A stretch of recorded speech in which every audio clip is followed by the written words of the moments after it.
নমস্কার, কৌশিক এডুপয়েন্ট ইউটিউব চ্যানেলে আমার কিন্তু সাজেশন সিরিজ আরম্ভ হবে।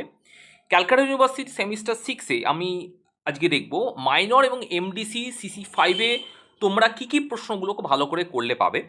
তোমরা অনার্সে যারা আছো তারা দুটো পেপার পড়ছো, সিসি 5 অ্যান্ড সিসি 6, বা এমডিসি যারা স্টুডেন্ট 3 ইয়ারে তাদেরও কিন্তু, যাদের হিস্ট্রি মাইনর আছে তাদের কিন্তু দুটো পেপার কিন্তু পড়তে হচ্ছে। আমি বেঙ্গলি এবং ইংলিশ দুটো ভার্সানের কথাই কিন্তু আমি এখানে আলোচনা তোমাদের করতে চলেছি।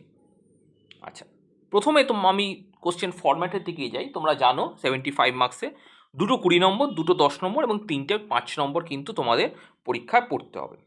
আমি সময় নষ্ট না করে একদম তোমাদের 20 নম্বরের দিকে এগিয়ে যাচ্ছি, ঠিক আছে। প্রথম প্রশ্ন, গিয়াসুদ্দিন বলবনের কৃতিত্ব।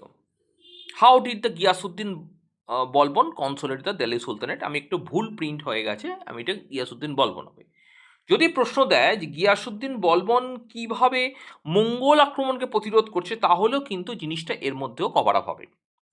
নেক্সট, আলাউদ্দিন খলজির অর্থনৈতিক সংস্কার, economic reform of Alauddin Khalji.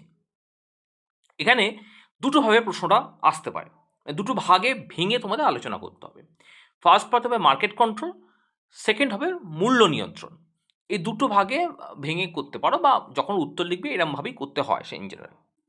3 নম্বর, সুলতানি যুগে ইকতা ব্যবস্থা, evolution of iqta system in the time of Delhi Sultanate. 4, সুলতানি যুগে সুফি আন্দোলনের ধারা, Sufi tradition in the time of Delhi Sultanate. আচ্ছা, সুফি ট্র্যাডিশনের মধ্যে কিন্তু এখানে সুফি আন্দোলনের ধারায় কিন্তু এই প্রশ্নটা কিন্তু অন্য অনেকভাবে আসতে পারে। মানে এই প্রশ্নটা কিন্তু আমি যেটা বলছি তোমাদের সুফি আন্দোলনে, এটা কিন্তু এর মধ্যে কিন্তু 5 মার্কস হিসাবে সুফি অ্যাজ এ 5 মার্কসও দিতে পারে। সুফি সিলসিলা কি বা সুফি আন্দোলন পড়লেই তোমরা মেন দুটো সুফির কথা পড়তে হয়, একটা হচ্ছে চিস্তি আর একটা হচ্ছে সুরাবর্তী। এই দুটোর কথা কিন্তু আলাদাভাবে পড়তে হয়। সুতরাং এই দুটোও কিন্তু এর মধ্যে কভার আপ হবে, তাই 5 মার্কস যদি এটা দিয়েও দেয় তোমাদের কিন্তু সমস্যা হবে না। নেক্সট, সুলতানি যুগের স্থাপত্য শিল্পকলা, very very important, art architecture of Delhi Sultanate. 6, Mohammad bin তুগলকের নীতি, various experimental policy during the reign of Mohammad bin Tughlaq. দেখো, এই প্রশ্নটা খুব ইম্পর্টেন্ট, মানে একদম আসবেই, এবং এইটা কিন্তু অনেকগুলো পার্ট আছে, মেনলি দুটো পার্ট ভীষণ ইম্পর্টেন্ট। আমি এইটা কেন বলছি, এইটা কভার আপ করলে কিন্তু তোমাদের 2 থেকে 3টে 5 মার্কস কভার আপ হবে, এবং তার মধ্যে মেন দুটো ইম্পর্টেন্ট, একটা হচ্ছে এই আমাদের মোহাম্মদ বিন তুগলকের রাজধানী স্থানান্তর ফ্রম দিল্লি টু দৌলতাবাদ।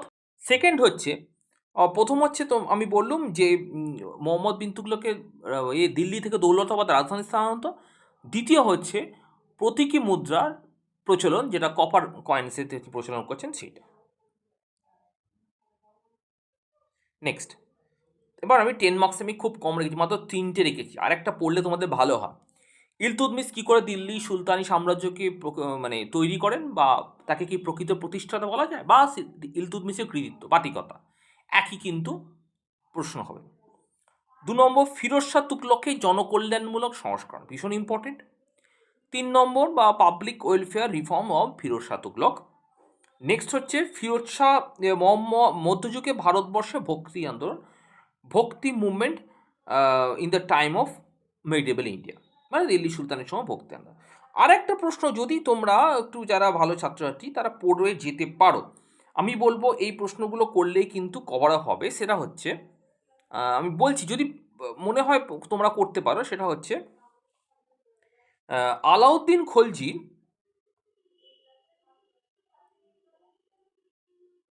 আলাউদ্দিন খলজির রাজনৈতিক কৃতিত্ব। আলাউদ্দিন খলজির রাজনৈতিক কৃতিত্ব, এই প্রশ্নটা কিন্তু তোমরা দেখে যেতে পারো সেফ সাইডের জন্য, বাট আমার মনে হয় যদি দেখতে পারো ভালো, বা এর মধ্যেও হবে। আমি আবার বলছি, আলাউদ্দিন খলজি রাজনৈতিক কৃতিত্ব, ঠিক আছে।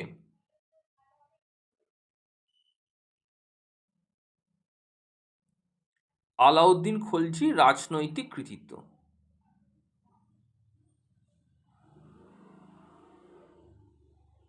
এই প্রশ্নটা কিন্তু দেখে যেতে পারো, যদি মনে হয় তোমরা দেখে যেতে পারো।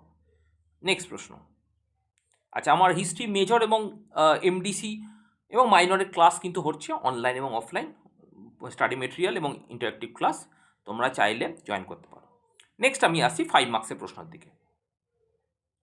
খুব ইম্পর্টেন্ট প্রশ্ন, জিয়াউদ্দিন বারানি, ভীষণ ইম্পর্টেন্ট প্রশ্ন। 2 নম্বর হচ্ছে আমির খসরু, শর্ট নোট। 3 নম্বর হচ্ছে পানিপথের প্রথম যুদ্ধের গুরুত্ব, ভীষণ ইম্পর্টেন্ট।